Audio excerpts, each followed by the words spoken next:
Chapter 1 Data Representation, Lesson 2, Part Data Storage. So, we have data. Data can be represented as text, numbers, or images, if not maybe a mixture of all of them. These are stored in binary language, which is, as we've talked before, composed out of zeros and ones. So this is basically digital data that is stored in binary language. Data is stored in 1 byte, which is stored from 0 up till 255.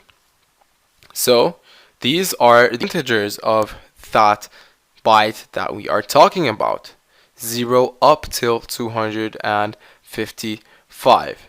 And these are stored as quarters, 0.25. This decimal number, the 0.25, is actually 0000000. These are 8 zeros that I've just counted, or maybe 3 zeros, 1 1, 2 zeros, 1. Still, we are talking about 8 numbers. And even the point between them, this point is actually represented as 0000001. Actually, this is just to show you how everything is stored as zeros and ones. So, the numbers that are stored as in number values or maybe text characters are, in other words, can do the calculation. So, everything within the computer that could be calculated is actually backed up and stored as in numbers that are zeros and ones, the binary language. So the numbers can be done with the calculation. You can add 2 plus 1, which is 3, but the text is something that you cannot calculate. Text is something else. So we're done with numbers and let's talk about text. Text is actually stored within the computer using the number code, of course. Not necessarily that it's not numbers, that means it doesn't have number codes. No, it does have the number code. But these codes are used through systems such as ASCII and BCD and Unicode, and each of them has its own alphabet. So, the alphabets are within these systems that are represented by those systems that are in the computer. For example, the capital A is different than the small a. So, this capital A is used within the ASCII system, while the small a is for the BCD. This is just another example to show you how the text is stored.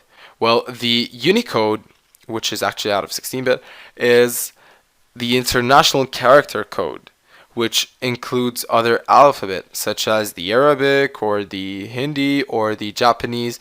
This is actually on a bigger scale that has something else. Now let's talk about the file type. The file type is stored as digital data, and it is stored in many ways. And by many ways, these are called the formats. It has several formats. So these formats tell you what type of data is stored in the file. So, as you know, the files have lots and lots of types. They could be text, images, or color. For example, if the file has in the end a .txt, this means that the file holds text stored as ASCII. .txt is something that has text inside it, and it is stored as ASCII. If it has .doc, this means that the file holds text document formatting. So you're going to go ahead and keep that in mind, since you use that more often. And how? Using the Microsoft Word.